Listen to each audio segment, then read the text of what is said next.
painting vlog number 11 of Sri Vishnu Sahasranamavali. Buddhi Yoga is mentioned as the yoga of intelligence. That is the point where somebody is in a way that it is the art of doing the work without, differentiating between whether it's giving you a personal benefit or not.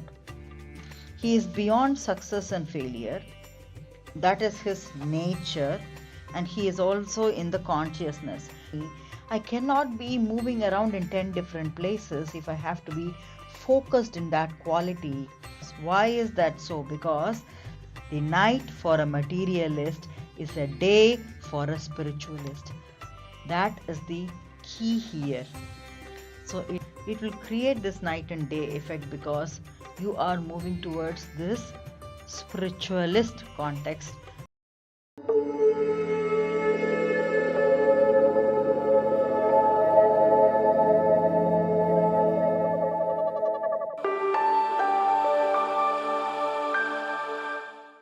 Om Namah Shivaya, Om Namo Narayanaya, Jai Shri Ram. Welcome back to the Clay Studios oil painting vlog number 11 of Sri Vishnu Sahasranamavali.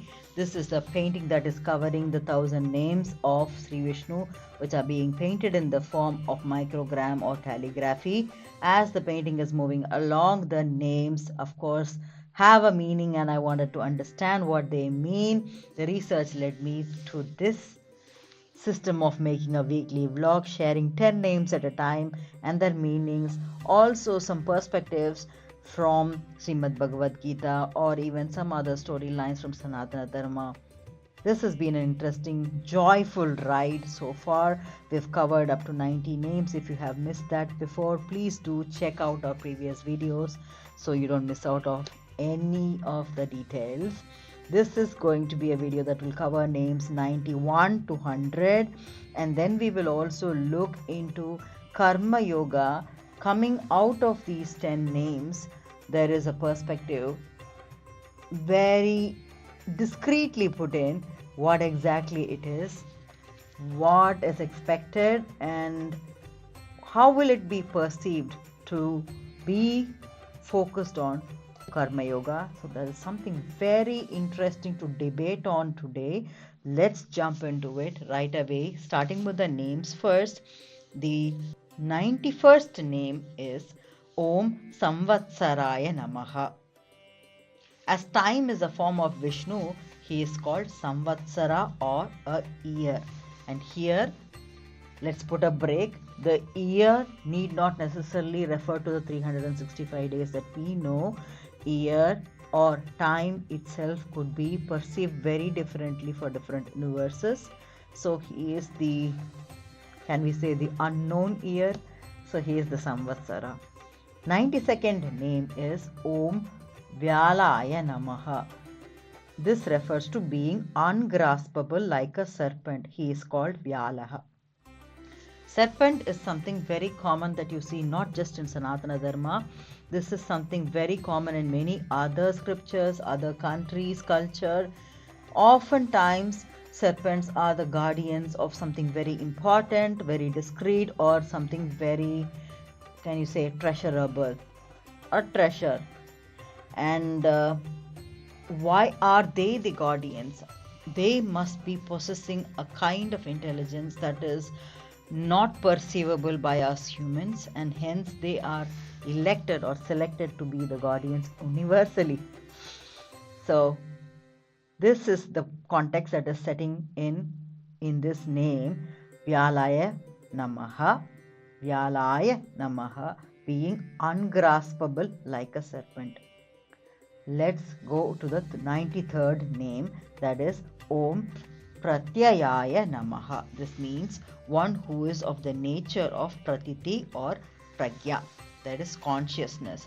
He is of the nature of consciousness. 94th name is Om Sarva Darshanaya Namaha.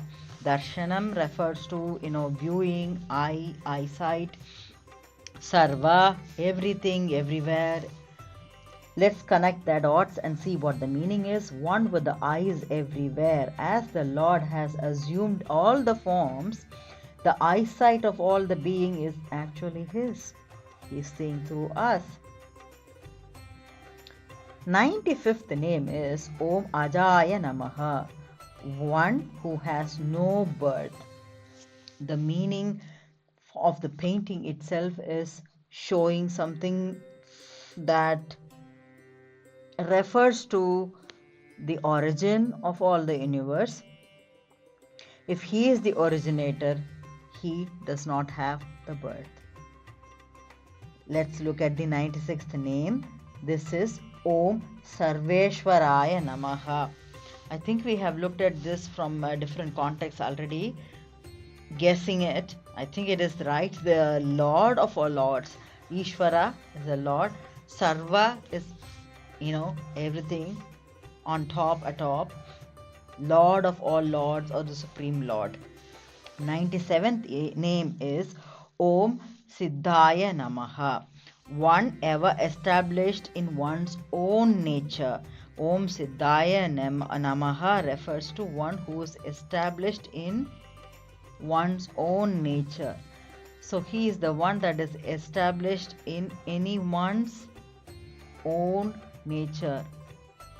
Our individual natural behavior, our individual identity, or our individual consciousness. Let's look at that from the next name. 98th name, Om Siddhaye Namaha, one who is of the nature of consciousness in all. That's exactly it. One who is of the nature of consciousness in all. So he is present. Where exactly is he present? Is he present in my leg, in my nail? Where exactly is he present? He is present in the consciousness. That is our pointing us always to do something that is our own nature to do. Yeah, he is right there. We have to go a little more deeper into this with the help of Bhagavad Gita, which we'll do in a short while from now. Let's look at the 99th name, Om Sarvadaye Namaha, one who is the first cause of all the elements.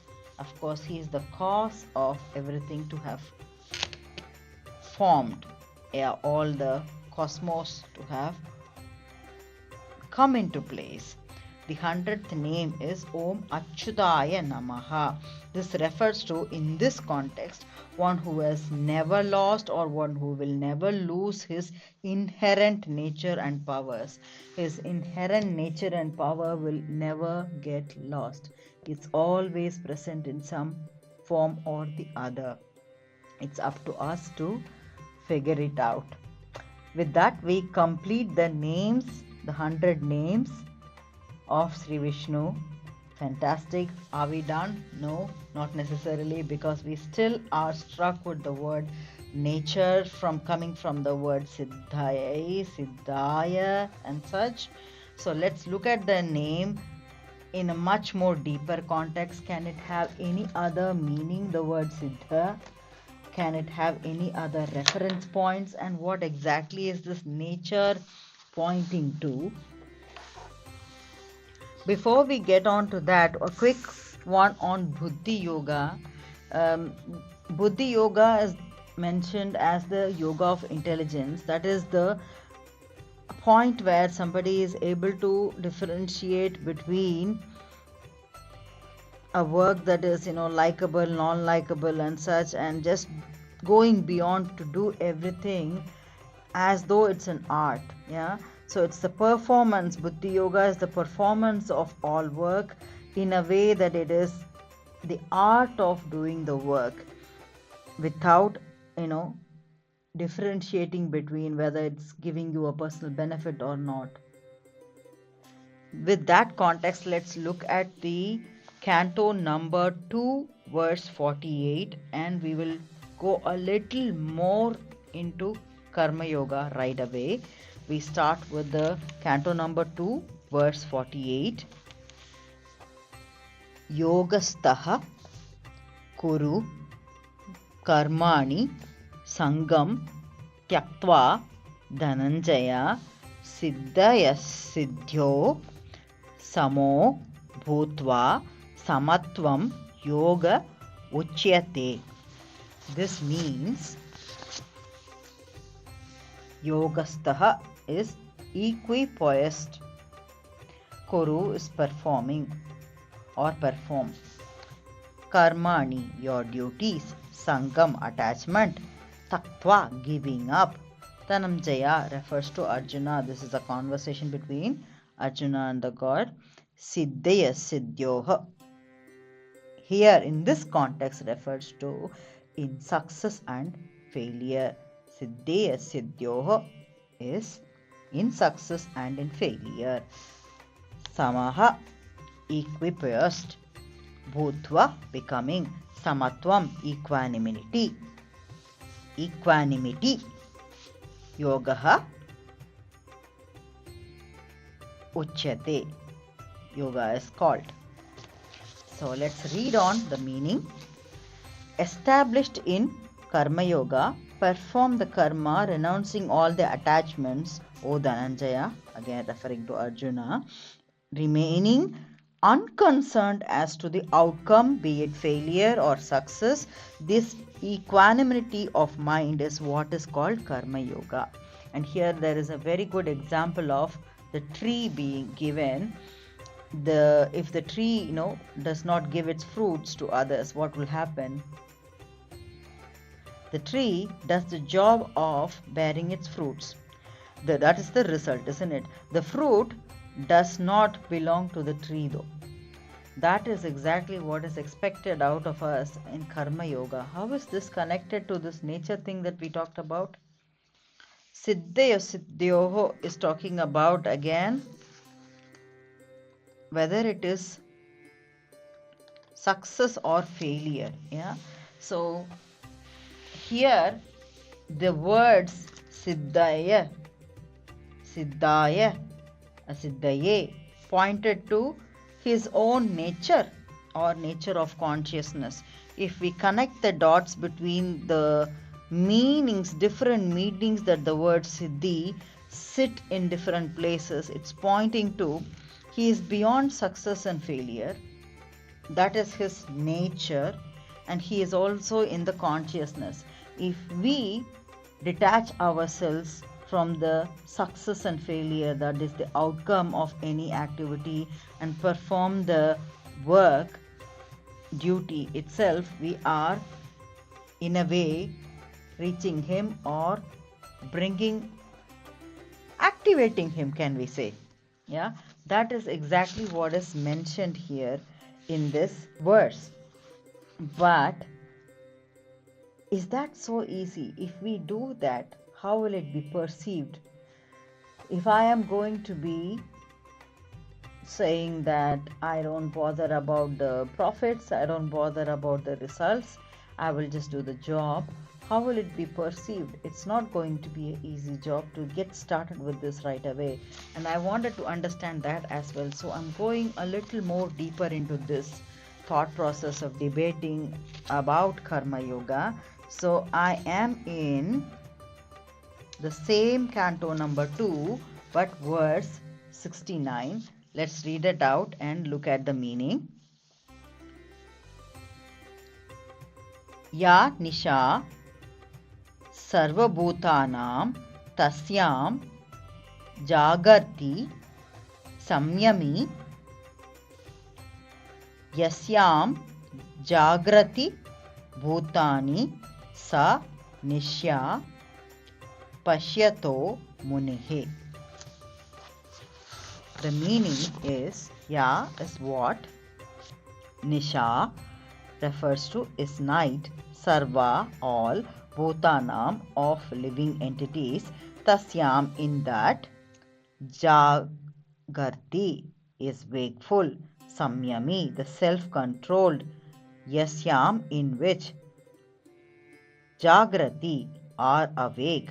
Bhutanam, all beings. Sa, that is Nisha, night. Pashyatha, for the introspective. Munehi, sage. This is totally confusing. Let's read the meaning in a simpler context here. That which is night to all beings, that is where the self-restrained one abides completely awake, and that in which all beings are actively awake, that is a dark night unto the introspective sage. Still not getting there. So there is an example though. Let's break it down into our understandable pieces. It's talking about night and day. So it is going to be night and day. In the previous verse, we just talked about Karma Yoga to focus on the work and do it as though, in connecting the dots to Buddhi Yoga, doing as though it's an art, functioning it nicely, beautifully, giving your best for every single minute without too much occupied, without too much engaged or anticipating the result. What does it need for us to do that? For us to activate this God particle inside us, that's what his consciousness and that is what his inherent nature is, isn't it? According to these names, if I have to connect that, if I have to activate him, I will have to work with this kind of intent to give the best in every single minute, not too much entangled in the result. What do I need to do that? I need to be a little more controlled, isn't it? I shouldn't be finicky. I shouldn't be moving around thinking what will happen tomorrow, what is going to happen in the next minute and such, and is there any other call coming for me? I cannot be moving around in 10 different places if I have to be focused in that quality. If I'm going to be doing that, what is it pointing it to? It is pointing to being controlled with our senses. So you control the senses. We talked about this in one of these nice pyramids that we had looked at in one of the videos. Please do check it out one more time if you have missed it. That's where we talked about our senses need to be controlled, isn't it? And when we control the senses, everything gets into a right place, that we are able to focus very much with 100% effectivity or even more on the quality of the work that is getting done. But that's going to be night and day here. Why is it? When we start controlling our senses, there will be reaction from people, which is natural. Again, this is also a part of nature, that the others do not necessarily follow you. Because, why is that so? Because the night for a materialist is a day for a spiritualist. That is the key here. So it is going to create some sort of disruption in the way that you act, in the way that you approach every activity, and it is going to disrupt also the thought process of others and the perception of others towards you. So it's not going to be that easy. It's not, first of all, we are talking about controlling our own senses. That itself is a very difficult job, and when we get on to that, there's going to be some kind of repercussions, because we are now switching our tuning to the God particle, not necessarily in alignment with what is expected in the worldly requirements. So that is the challenge that we are left with today. Today's session is more of an opener into a bigger discussion of what really we want in our lives and why. It is coming back to the Om Siddhaya Namaha, where he is the one that is ever established in one's own nature. If we follow what is our nature and do the kind of activities, this is also discussed in one other blog, where our own natural duty is what is to be done, even though if we do it in a way that it could lead to a little bit of mistakes, it is fine, because it is your natural duty. It's the inborn duty meant for you and that you are meant to do. And if you are continuing to do the duty with the thought of karma yoga, not too much entangled with the results, then you are activating this persona, Vishnu, or the God within you, because you are connected to the nature, being the person that can activate this inherent nature. What will it do? It will create this night and day effect, because you are moving towards this spiritualist context, because you are into karma yoga, and that might not be in alignment with a materialist world. This is something you will have to face, and it's not going to be easy, and that's something that he himself is acknowledging in this verse. There is a lot of questions that this session leaves us with, and that's exactly where this is all about. We will move on to the upcoming vlogs to find some more answers, because if we have found all the answers, things would be different. I think this is an interesting conversation where we have more questions coming out. What else are your questions? I do have a lot of questions at the end of this session. What are your questions? Please drop in your comments here. As I have mentioned before, I'm also a novice learning this along with you and enjoying. The more questions we have, more interesting it will be to explore. I just don't want to paint the painting for the sake of painting. I want to enjoy the process, and I want to enjoy the process of understanding what it is together with you, with more questions and more interesting storylines. Let's meet up in the next session. Until we do so, stay blessed, stay happy, stay healthy, stay motivated. Thank you. Bye bye.